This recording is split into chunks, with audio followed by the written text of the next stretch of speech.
Hello दोस्तों, इस video में हम सीखेंगे संगत कोण, एकांतर अंतःकोण, एकांतर बाह्य कोण, सहसंगत कोण और बाह्य कोण।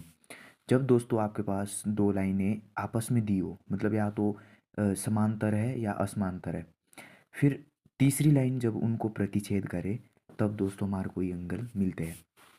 सबसे पहले बात करते हैं संगत कोण की। संगत कोण कॉरस्पॉन्डिंग एंगल्स।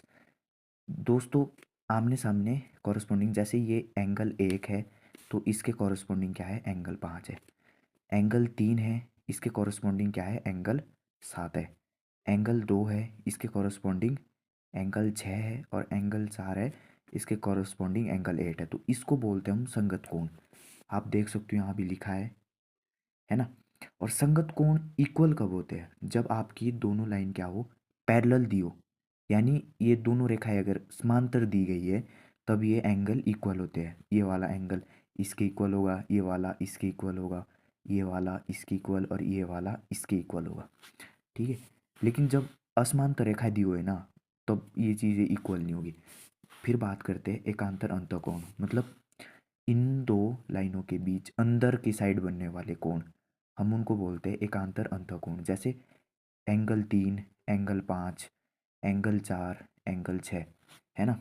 तो ये दिख रहे, ये है एकांतर। और ये भी तब इक्वल होते हैं जब आपके लाइन क्या है, पैरेलल दी गई हो, तब ये इक्वल होते हैं। नहीं तो दोस्तों इनको हम इक्वल नहीं प्रूव करेंगे, है ना। नहीं तो ऐसे ही लिखेंगे बस, angle 3 does not equal to angle 5, अगर आपका पैरेलल नहीं है। फिर बात करते हैं एकांतर बाह्य कोण, मतलब इन जो लाइनें हैं ना आपकी, जो ये इसके बाहर अगर कोण है तो उसको बोलते हैं हम एकांतर बाह्य कोण। जैसे एंगल 1 है, एंगल 8 है, एंगल 2 है, एंगल 7 है, इनको बोलते हैं हम एकांतर बाह्य कोण। अब बात करते हैं सह अंतःकोण। सह अंतःकोण होते हैं अंदर वाले एंगल होते हैं, लेकिन जब ये पैरेलल लाइन, मतलब अगर ये दोनों लाइन पैरेलल है, तो इनका सम जो होता है ना, हम इनको ऐड कर देते हैं और इनका सम 180 डिग्री के इक्वल होता है। मतलब है तो ये एक और से अंदर वाले कोण ही है, अंतः कोण ही है, इंटीरियर एंगल है, लेकिन इनका जो सम है ना, वो 180 डिग्री के इक्वल है। बस ये चीज़ आपने ध्यान रखनी है। लास्ट है आपका बाह्य कोण, यानी बाहर वाले कोण।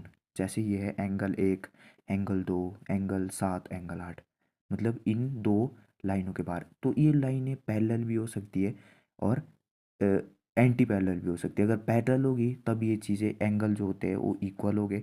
अगर पैरेलल नहीं होगी तो ये एंगल इक्वल नहीं होंगे।